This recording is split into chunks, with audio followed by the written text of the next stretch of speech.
All right, so a Sasquatch story.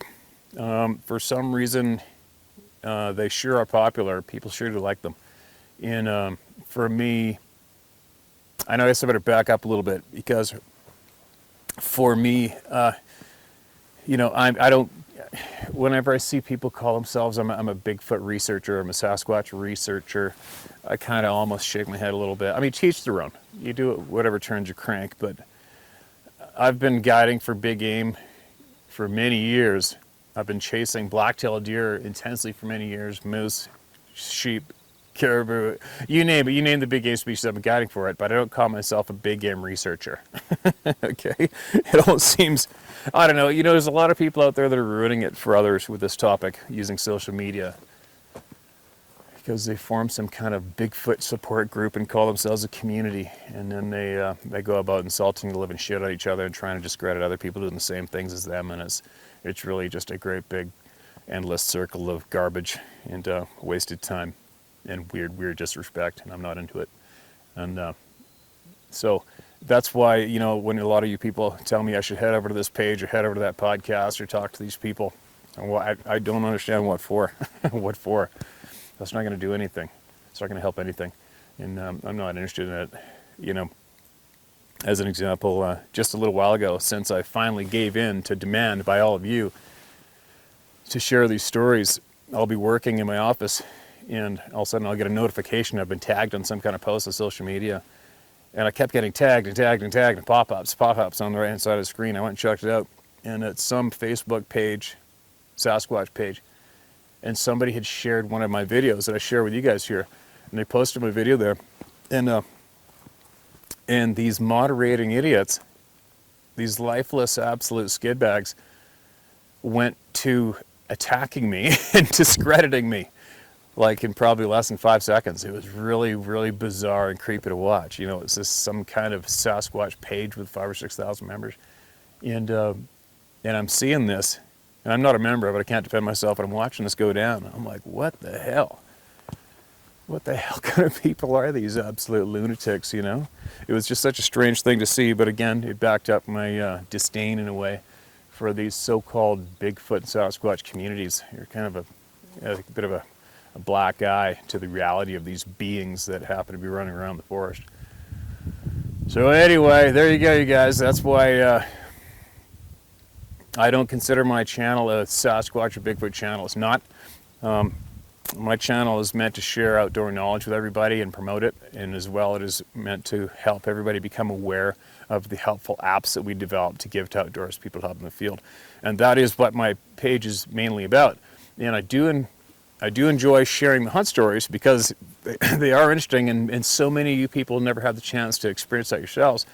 That's what we're supposed to do. We're supposed to share with everybody. That's what I do.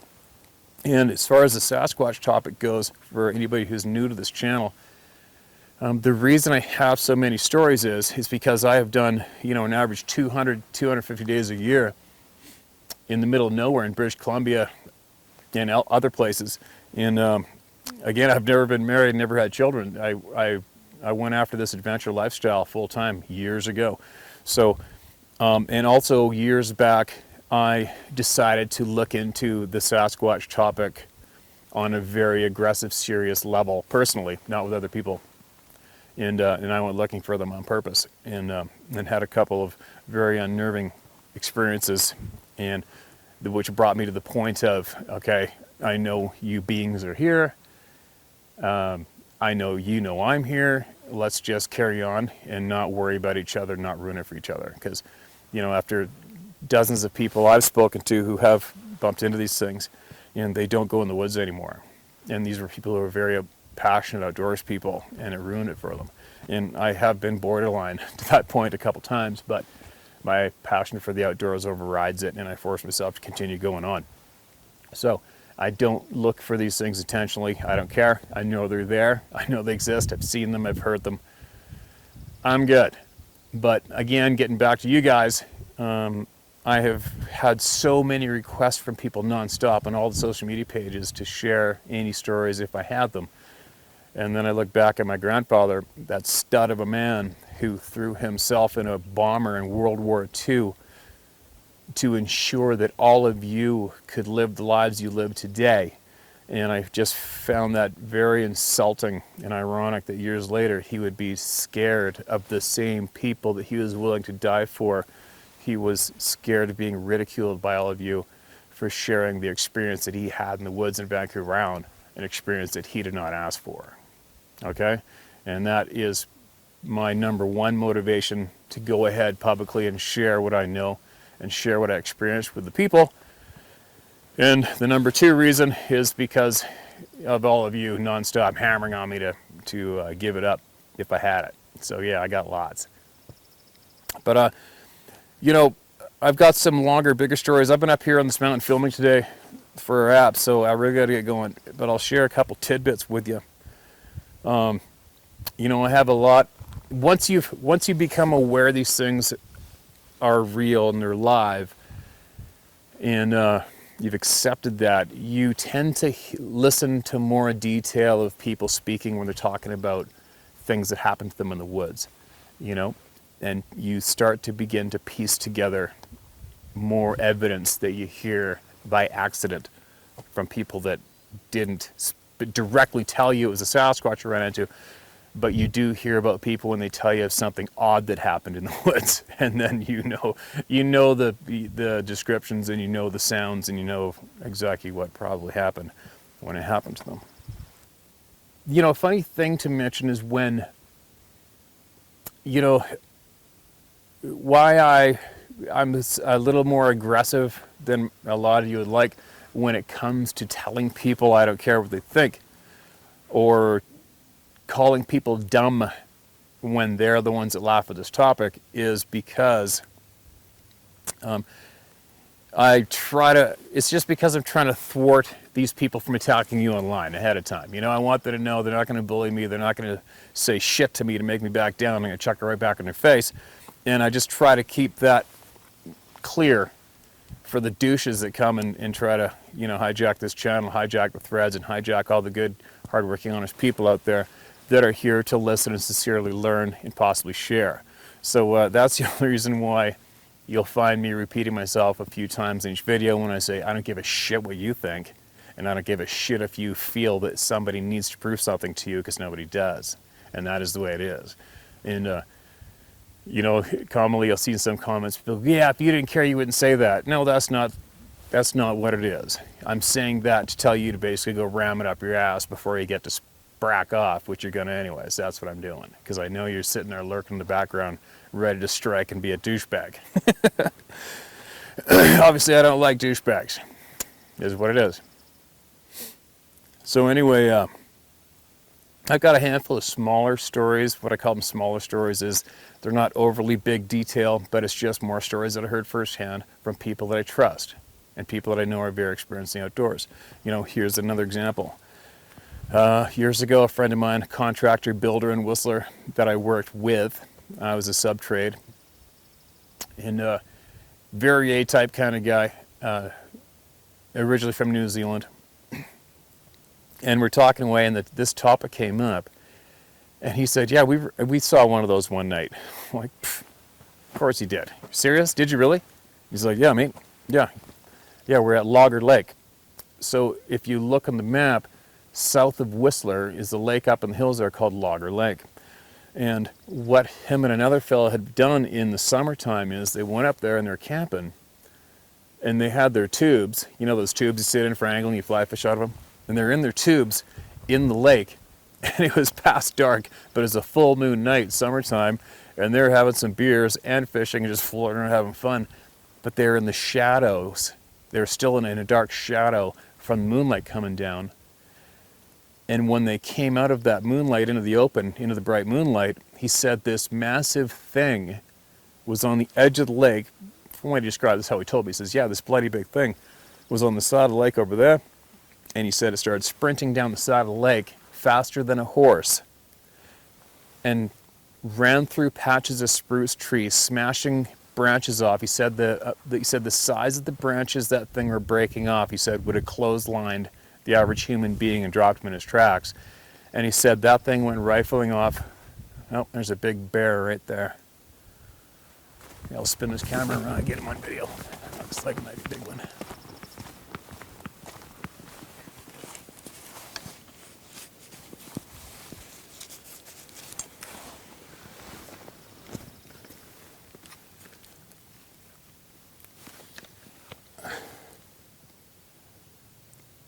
You see him?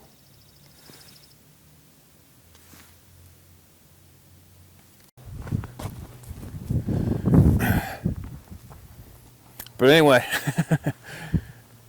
it's funny how you always run into things up here all the time. I'll go sneak up on that bear after this and see if I can get on a video. But anyway, there's just another small story. It's a small story because it wasn't some big terrorizing thing happening in the cabin or standing in front of the truck. But a guy that I know and trust in my life, and him and this other fellow saw that, listened to it, and experienced it, and shared it with me. And it's just the way it is. It happened, and another guy's seen one, you know? Anyways, it's just another example of just how common it is for people to run into these things, okay? And when people trust you and they know they're not going to laugh in your face and ridicule them and act like a douchebag, they share these things with you. And it's very, very interesting. There's different levels of hunters that I come across. You know, there's the weekend warriors, there's the ones that just like to get out there. And there's another level of hunting that I like to consider myself a part of. But there's just another level of hunting where guys go the absolute extra, not 1 mile, they go the extra 50 miles. They do it on foot. They are very, very confident, very, very skilled, very knowledgeable, and very disciplined. And they are very selective in their quarry. They're very selective in the animal they are going to take and harvest and take home. And these guys, when you get to that level of being a hunter, harvester, you are very, very aware and very experienced and very knowledge-filled of the sights and the sounds in the wilds, okay? And there's a group of these guys. There's like 4 or 5 of them. They run under the radar, which means they don't boast about their animals that they harvest online. They don't post pictures. They don't even have Instagram. They're not even on Facebook. They're on a hunting forum, and a couple of them are on YouTube the odd time, and that's about it. But they're not that active there as well. But I had to give the background of this character. Oh, there's a bear right there. Jesus Christ. Shit. All right, he's going the other way. It's a good sized bear. Okay, I'll take a video of him quick.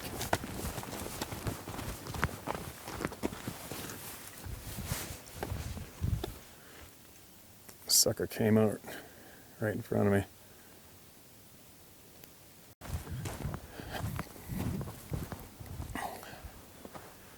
Man, there is bears frickin' everywhere today.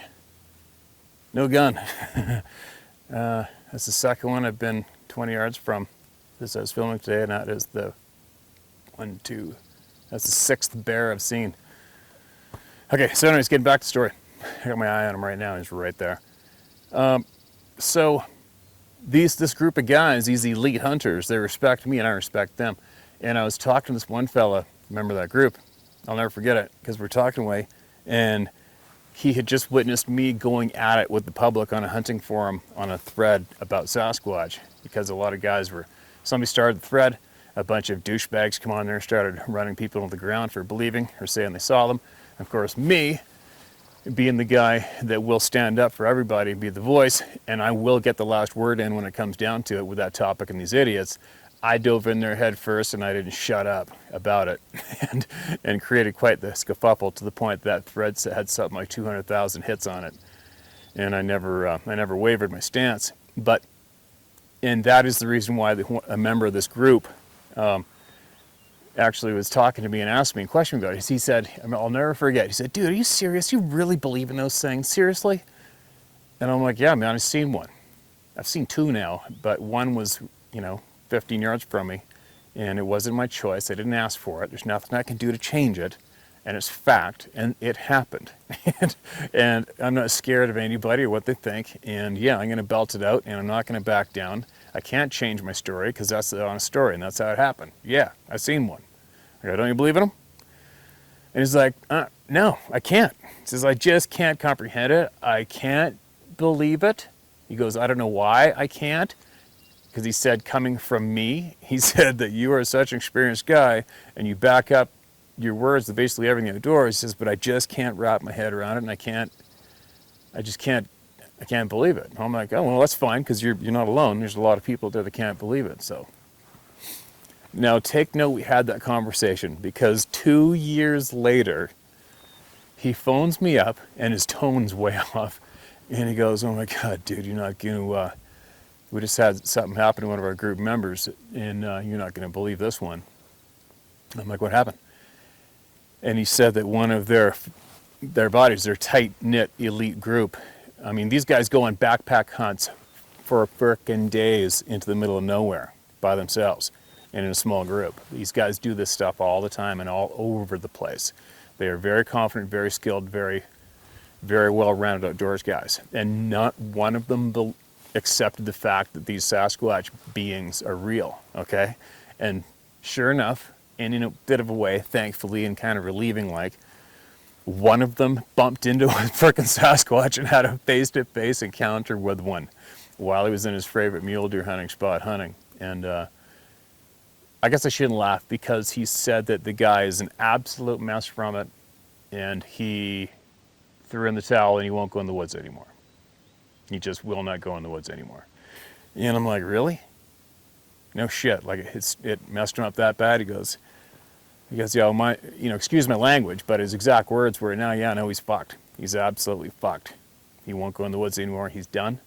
He goes, of all the people in my entire lifetime that I would have dreamt I would have heard this from was him. He says, I can't believe it. It's absolutely mind-boggling. He says, but I have to force myself to accept it.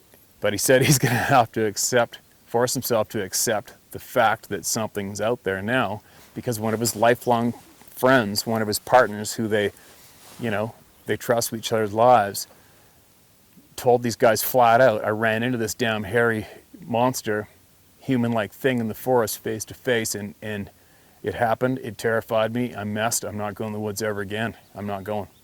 And that was 2 years later and 2 years ago, because just last year we were talking about this topic again. I said, hey, how's your friend doing? Because I felt bad for this guy, because I know how passionate he was about the outdoors, and I couldn't imagine losing that in your lifetime when you're that passionate about it, and I felt bad for him. And I told my buddy to offer up. I said, give him my phone number and tell him I'll talk to him about it, and maybe I can try to help him cope with it a little bit and understand some things so he doesn't have to give up his outdoor career. And he says, no, the guy didn't want to talk to me, didn't want to talk about it to anybody, and he's absolutely messed from it. And he's quit. He's given up his outdoor career, and he won't go in the woods ever again. It's kind of sad. And at this point, at this stage of the game for me, it actually makes me angry, because, there's tens of thousands of good, honest people have seen these things around the planet, and there's probably more of an effort to keep these things discredited than there is to share, obviously, to share with the public. They were, for whatever reason, these things are not being acknowledged and shared with the public is just a very, very wrong thing.